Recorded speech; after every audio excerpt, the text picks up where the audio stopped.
कहानी बंद दरवाजों के पीछे। भूमिका रूपा 19 साल की एक युवा लड़की उत्तर प्रदेश के एक छोटे से गांव में जन्मी थी। उसका परिवार आर्थिक तंगी से जूझ रहा था। उसकी मां बीमार थी और पिता की मामूली खेती से घर चलाना मुश्किल था। शिक्षा रूपा का सपना था, लेकिन हालात उसे पढ़ाई छोड़ने पर मजबूर कर गए। नई दुनिया की शुरुआत।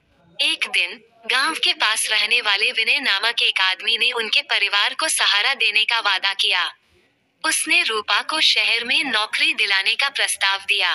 उसने कहा, शहर में एक फैक्ट्री में काम है, महीने के 10,000 मिलेंगे।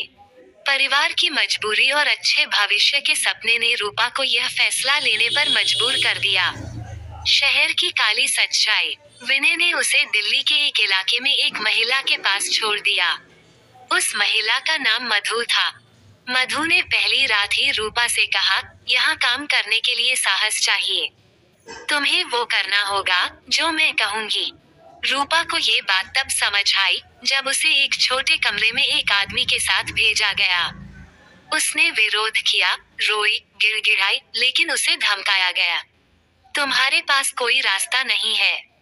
अगर भागने की कोशिश की तो तुम्हारे परिवार को नुकसान पहुंचेगा, मधु ने सख्त आवाज में कहा।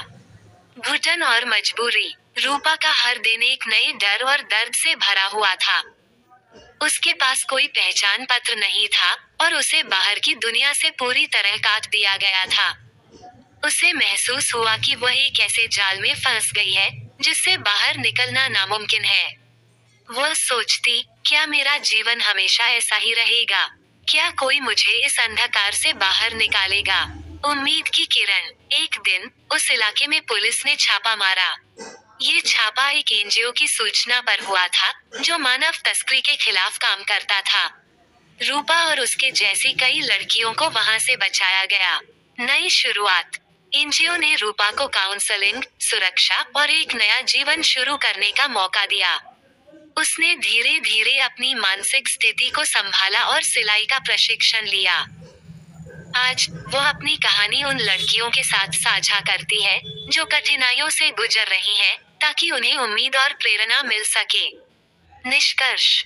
रूपा की कहानी उस अंधेरे सच को उजागर करती है जिसे समाज अक्सर नजरअंदाज कर देता है। यह न केवल मानव तस्करी की क्रूरता को दर्शाती है, बल्कि यह भी दिखाती है कि उम्मीद और साहस से हर मुश्किल का सामना किया जा सकता है।